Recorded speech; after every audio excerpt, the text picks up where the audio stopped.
We are on day 7 of Russia's war on Ukraine, and it seems that it could be about to get bloodier. Occupying troops are continuing their advance on Ukrainian cities. This morning, Russia reported they had successfully occupied the southern city of Kherson. That was denied by the town's mayor, but social media videos showed Russian troops and armoured vehicles in the streets. They're telling people to stay inside, shooting in the air. You hear the sounds.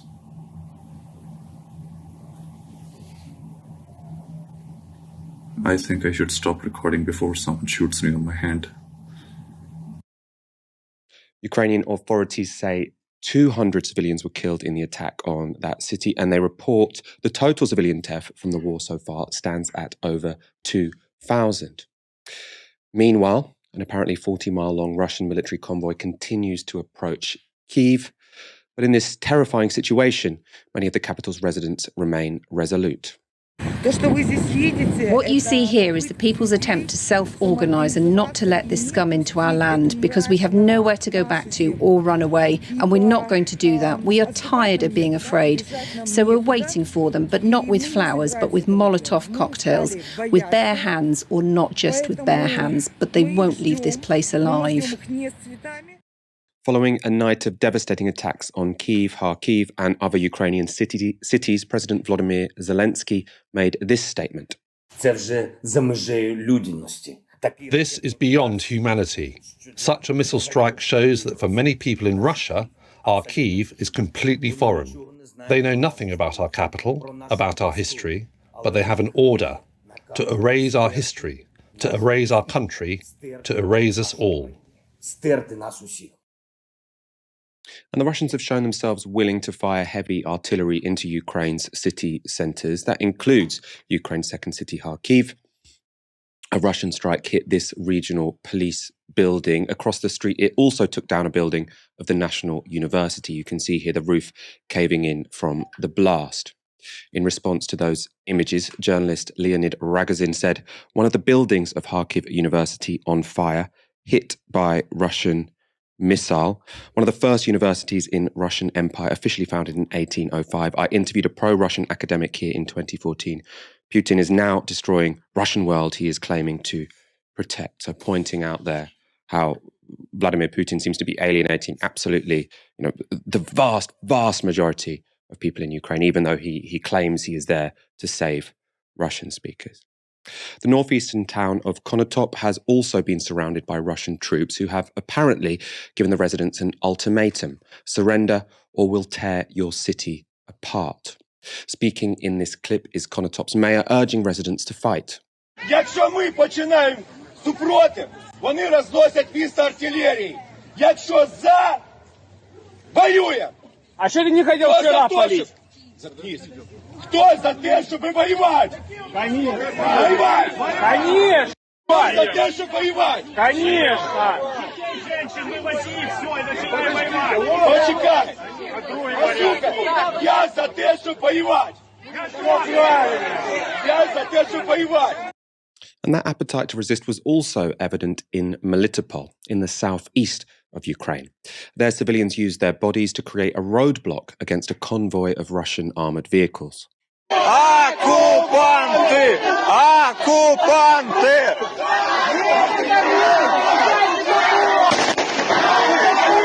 Домой! Домой! Мы безоружные!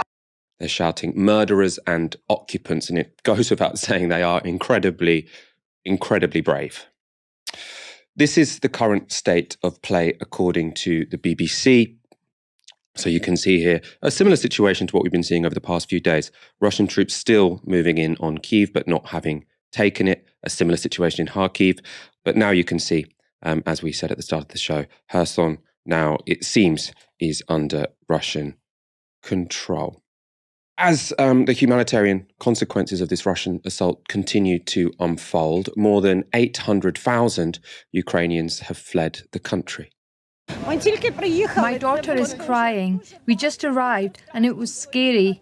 We crossed the whole of Ukraine and saw our houses being blown up. That's the latest as we know it. It's a grim situation. And I have to say, when it comes to the humanitarian consequences of the war, I don't think the mainstream media are doing a bad job reporting it. I am also now, though, increasingly focusing on the things we don't know, or the things we're not being told. For example, while the BBC have done a good job of explaining what's happening in Kyiv or on Ukraine's borders to the west, I've been surprised that given we're in a war, I've seen barely any fighting and almost nothing at all of the Ukrainian military. I asked about this online last night, and people pointed to Ukrainian requests not to film their troops in case it gave situational intelligence to the Russians. That, on one level, seems reasonable. But I'm still surprised at how little we're hearing about battles retrospectively, or being told any information at all about the Ukrainian military, even in the vaguest of terms. This, again, all might be for practical reasons. But we also know that as well as being physical, wars are informational. There is a degree of curation going on in how the story of any war is told. This is no exception. To discuss this, I spoke earlier to Dr. Matthew Ford, an academic at Sussex University, an author of Radical War, Data, Attention and Control in the 21st Century. I started by asking him why he thought we'd seen so little of the Ukrainian battlefield. I mean, I imagine there's a sort of practical challenge, right? Journalists arrive in Kyiv and then, they have to orientate themselves. They don't know where the war's going to go. They're going to initially be located in main urban centres. And, there's an editorial decision that, we don't know what's going to happen. We don't know how this is going to unfold. And so that's the initial framing of how the war is represented. I mean, Nick Robinson was broadcasting the Today programme from a hotel in Kyiv. A couple of days later, he was on a refugee column out to Poland. I mean, once you've gone from the practical side of things, then the question is when are they allowed to go out amongst Ukrainian units to find out where the war is? And I think there is, it seems to me, an info war going on, partly shaped by, I'm guessing, but it wouldn't surprise me if the Western agencies aren't supporting Ukraine in this respect, to try and shape how information is being brought back into NATO, into the NATO countries, out into the world, and that's sort of representing the war in Ukraine in a particular kind of way. And mainstream media has a role to play in that as well, I imagine, even though MSM is not embedded. I mean, I think just to pick it up, I mean, the first thing I recall is that MSM was asked not to join Ukrainian forces or to reveal where Ukrainian forces were located, and that clearly has got something to do with controlling where MSM is something to do with trying to maintain some control over the information space around Ukraine.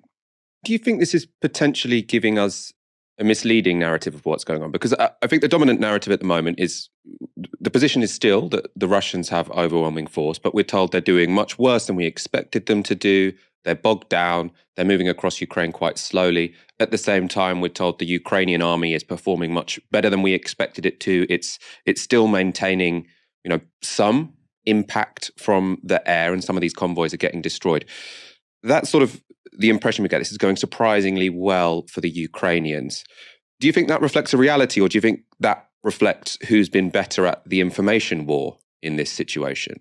My own hypothesis, and it is only a hypothesis, but it wouldn't surprise me if the script for the information war looked a bit like the winter war between the Finnish and the Soviets in 1939.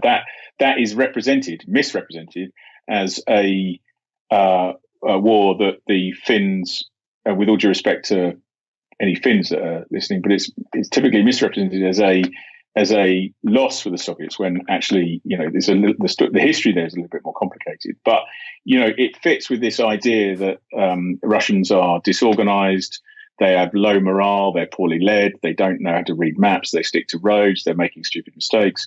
There are all sorts of other things that imply that the Russian armed forces aren't actually very capable, and it sort of fits within an overarching narrative. And so my guess is, and it's only a guess, is that there's been some some information operations have been thought through in advance of this happening, and they have then figured out how to script some of events and then narrate them into that script. You're seeing images of columns approaching Kiev and in various other places. If the Ukrainian armed forces were all stood up and had artillery, air power, and all the rest of it, then those columns would be in bits right now, rather than spread out over 15 or 30 kilometers of tarmac in Ukraine. Now, if you take some back bearings, you go, well, hold on a minute. If there is this column spread out, then where's the Ukrainian army? They're clearly not threatened, because if they were, then they would be in a completely different order. That implies to me that there's a story in there. There are a series of oddities that don't stack up, despite the fact that there are some very, very good analysts who are doing a lot of work to sort of push the narrative that it's all falling apart for the Russians. It's only a matter of time. We're delaying, slowing down things. And eventually, Putin's first initial plan, his maximalist plan of taking the whole of Ukraine, is actually being derailed, and he's having to fall back to, as Professor Lawrence Friedman said in a great thread, a great article earlier, he's having to fall back onto plans C and D.